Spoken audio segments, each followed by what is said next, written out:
may have spoken with a computer, and a computer understood you and spoke back to you. With the rate of progress being that it is, it's not difficult to imagine that at some point in the future, our intelligent computers will become as smart or smarter than people. And it's also not difficult to imagine that when that happens, the impact of such artificial intelligence is going to be truly, truly vast. And you may wonder, is it going to be okay when technology is so impactful?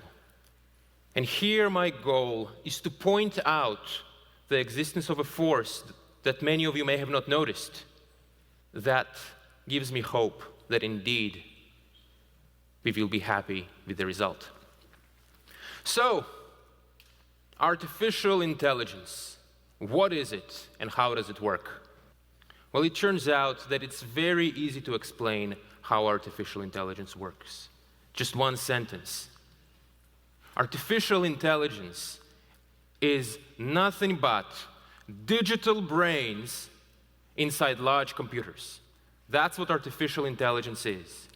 Every single interesting AI that you've seen is based on this idea. Over the decades, scientists and engineers have been figuring out how such digital brains should work and how to build them, how to engineer them.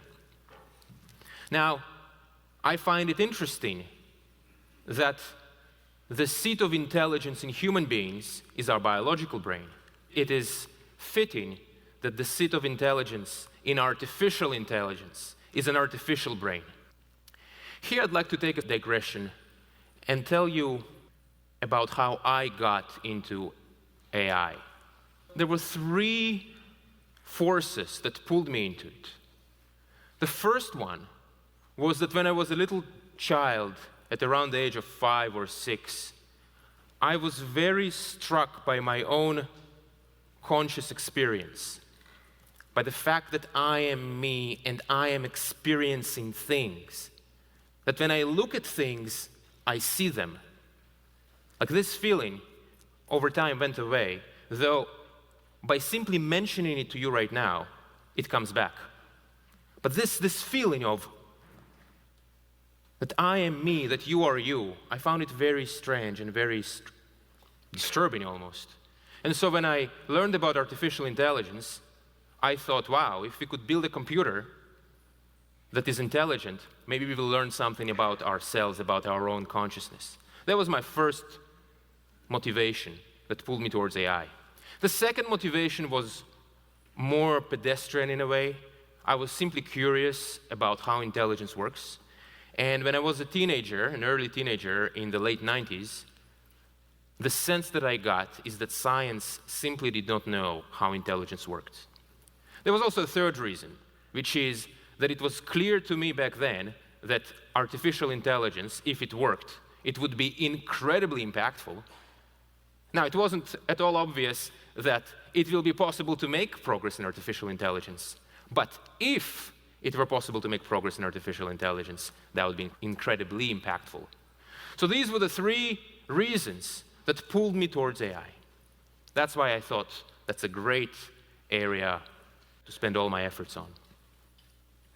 So now, let's come back to our artificial intelligence, the digital brains.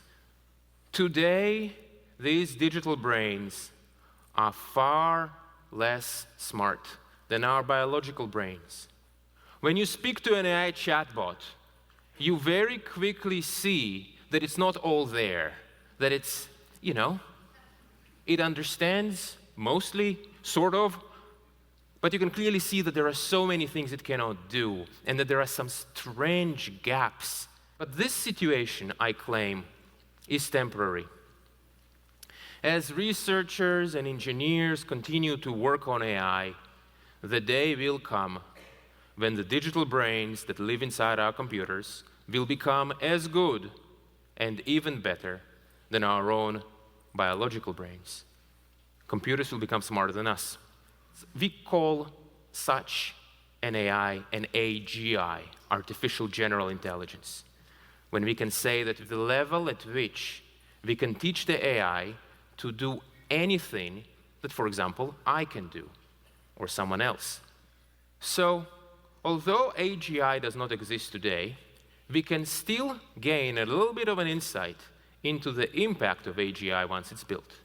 It is completely obvious that such an AGI will have a dramatic impact on every area of life, of human activity and society. And I want to go over a quick case study. This is a narrow example of a very, very broad technology. The example I want to present is healthcare. Many of you may have had the experience of trying to go to a doctor. You need to wait for many months, sometimes, and then when you do get to see a doctor, you get a small, very limited amount of time with the doctor, and furthermore, the doctor, being only human, can have only limited knowledge of all the medical knowledge that exists. And then by the end of it, you get a very large bill. Well, if you have an intelligent computer, an AGI, that is built to be a doctor, it will have complete and exhaustive knowledge of all medical literature. It will have billions of hours of clinical experience, and it will be always available and extremely cheap. When this happens, we will look back at today's healthcare similarly to how we look at 16th century dentistry. When they tie people with belts and then have this drill, that's how today's healthcare will look like. And again, to emphasize, this is just one example. This is just one example. AGI will have dramatic and incredible impact on every single area of human activity. But when you see impact this large, you may wonder, gosh, isn't this technology too impactful? And indeed, for every positive application of AGI, there will be a negative application as well. This technology is also going to be different from technologies that we are used to, because it will have the ability to improve itself. It is possible to build an AGI that will work on the next generation of AGI. The closest analog we had to this kind of rapid technological improvement is when the Industrial Revolution has taken place, where the material condition of human society was very, very constant. And then it was a rapid increase, rapid growth. With AGI, something like this could happen again, but on a shorter time scale. And then furthermore, there are concerns around if an AGI ever becomes very, very powerful, which is possible. Maybe it will want to go rogue, being that it is an agent. So this is a concern that exists with this unprecedented, not yet existing technology. And indeed, you look at all the positive potential of AGI and all the concerning possibilities of AGI as well. And you may say, gosh, where is this all headed? One of my motivations in creating OpenAI was, in addition to developing this technology, was also to address the questions that are posed by AGI, the difficult questions, the concerns that we raised. In addition to working with governments and helping them understand what is coming and prepare for it, we are also doing a lot of research on addressing the technological side of things so that the AI will never want to go rogue. And this is something which I'm working on as well. But I think the thing to note, because AI and AGI is really the only area of the economy where there is a lot of excitement, a lot of investment, everyone is working on it.